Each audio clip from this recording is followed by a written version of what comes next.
يلا بأحلى المتابعين، عايزكم بقى تركزوا معايا في الفيديو ده علشان الفيديو ده مليان ضحك وهزار ومواقف غريبة ومريبة. في السيرك الهندي ده المدرب جه على الأسد شوية، فالأسد قرر إن ينتقم منه في الجمهور. يا ساتر يا رب، تخيل أسدين هربوا في وسط الجمهور ده كله. يا مساء لحم، يا مساء اللحم، بس اتمسك في الآخر.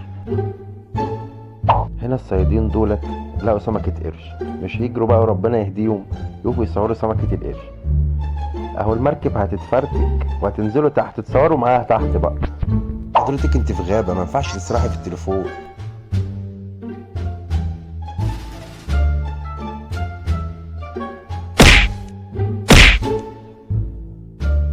لولا ان الراجل ده جه كان زمانهم بيقروا عليها الفاتحة النهارده.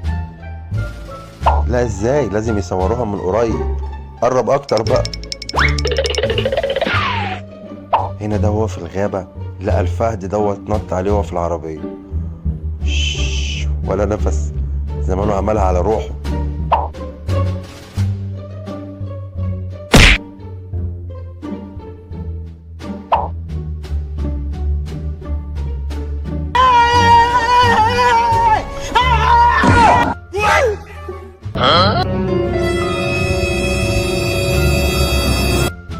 هنا ما تعرفش الراجل ده ايه اللي كان في دماغه وهو بيعمل كده، بس اللي هو ما كانش واخد باله ان امه جنبها.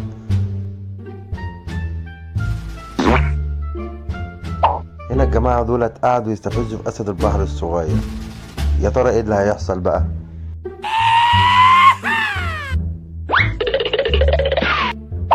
هنا مجموعة القرود دي حصروا البنت دي يا عيني، هما تقريبا عايزين منها التليفون. سلمي التليفون احسن لك، مش هيعدوك من هنا. هنا القرش طمعان في الشنطة، ما تفهمش هو عايز الشنطة جامد، عنده اصرار. سيب الشنطة، سيب له الشنطة، تقريبا فيها سمك صغير.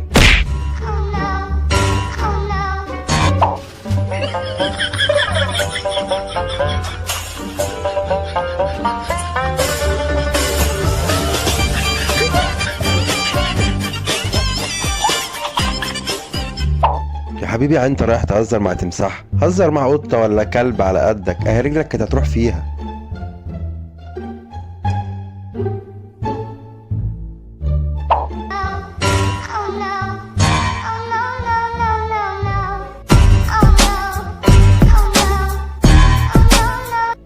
هنا الطائر ما تفهمش عايز يهاجم الراجل ده ليه.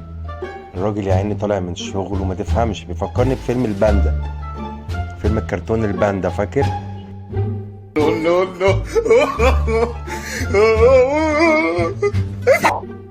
مش عارف هي فهمت لغته ازاي، بس هو فهمها وجه جالها فعلا.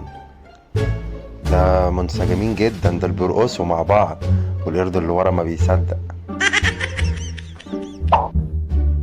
تفهمش الراجل ده عمل في ايه في حياته عشان الخروف يستقصدوا كده. ده لو قتل ابوك في عيد الفطر مش تعمل كده.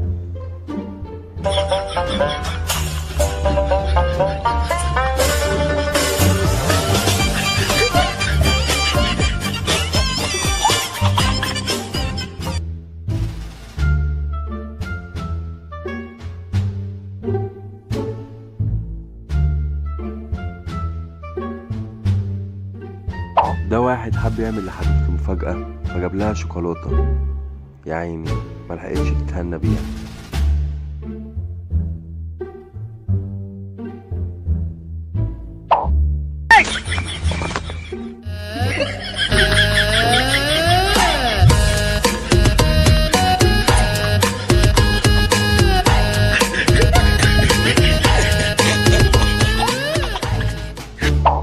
الزرافة دي متضايقة من صاحب العربية، قام شالت له المراية خالص.